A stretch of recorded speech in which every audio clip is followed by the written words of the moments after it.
This week on Lemon's Car Spotting. Hey, it is Nick and Eric. This is Lemon's Car Spotting. Let's talk about some cars y'all found on the internet. Oh, boy. It's a convertible bi-turbo.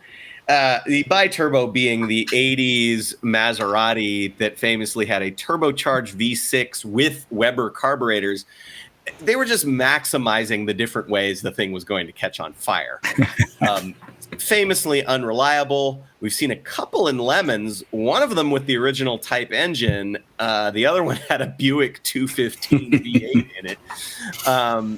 Just a slam dunk for a Lemons build because it's Italian and bad. Well, what more can you ask for? Yeah, monoblock wheels. Man, on the exact same level is the Olds Achieva. I don't know if this is an SCX, but is the coupe version of the Oldsmobile Quad 4, maybe a V6 in it. This is a later one, so the beak has been removed off of the bumper. You can still kind of see it comes to a point. Gotta be one of the ugliest cars that GM's ever built, which is really saying something. There's a weird following for these that, I don't know, is mostly predicated on the SCX being some kind of factory-built showroom stock race car. This is not that, no. But is also a car we've never seen in Lemons, and is therefore perfect. Bring one of these. Excellent. Yeah. Oh, man, keep the hits coming. It's a La Forza. I wonder, in the video game Forza, can you drive a La Forza? Rhetorical question. Lemons racer Aaron up there in the Pacific Northwest works for the Forza franchise. Perhaps he can tell us. I think these had Ford 302s in them, maybe, which would indicate that maybe they actually worked okay, but I don't think they did. Yeah. Excellent tow car for your Lemons race car, though.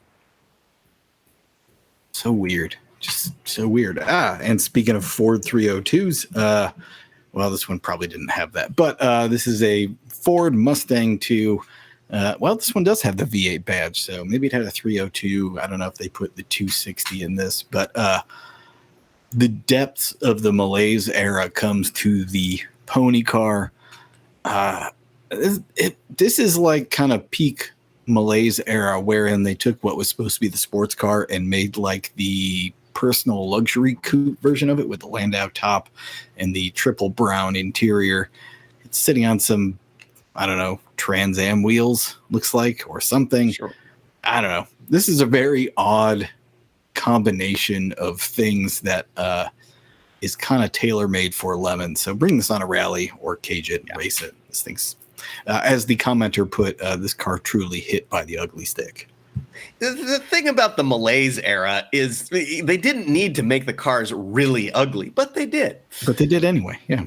Oh, next up, it is a Mitsubishi. No, I can read the badge on the fender. It's the badge engineered version of the Mitsubishi pickup, the Plymouth Arrow, because, one thing American companies couldn't figure out how to do was take a thing that they had made forever and make it slightly smaller. That was an engineering challenge that was beyond their ability, and they contracted with Mitsubishi to make the truck for them.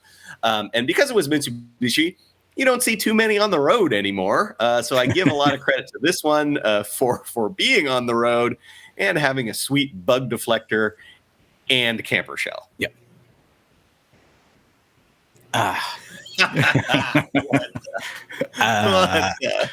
Well, it is a boat car, not in the Jesus. So they've just sawed the top off of a Hyundai Accent. What am I even looking at? It might be a Daewoo Lanos. Okay, I was going to say it is a Korean car of some sort that they sawed the roof off of and threw the doors off of and put a boat over the sides. I mean, that guy's living his best life, I think, is what that ultimately comes out as. Boy. Oh, 100%. He's looking over at the cameraman like, yeah, I see you taking a picture of me. Yeah. Yeah. You mash that subscribe button, buddy. Don't be just taking a picture. check out my Twitter feed. All right, I've got the hooptiest for this week. I'm going all the way back to the beginning. Nothing is more hoopty than an abandoned Italian semi-exotic with a fire-prone blow-through carburetor system. Actually, did it have a carburetor by this point very late in its run? I don't know. It doesn't matter. It's still not going to be good, which means you should definitely get it. I don't want to call it the Lemons build because that's not my department, but it really should be a Lemons car.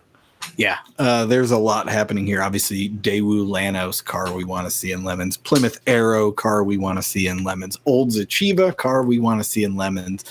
And we've had one of these, and yet, fire up that daily double because, man, you said it. This is exactly what we want to see in Lemons. This was probably what in today's money, like $100,000 car, and it was totally worthless within 3 years. So the fact that any of them survived, they're all in this condition. We don't care what motor you put in it, pretty much. Just bring it to Lemons. We will celebrate this car's existence. And until you build this car for Lemons, which you should, keep tagging your photos of Lemons car spotting as the hashtag on Instagram, and we will find it. We'll talk about it. There's a huge collection of great other cars that we didn't have time to get to out there. So if you search and follow that hashtag on the gram, you're going to get a lot of great stuff in your feed. Man, yeah, you're totally right. Somebody who was incredibly rich bought this and paid the price in more ways than one. Little known fact, biturbo is Italian for very sad.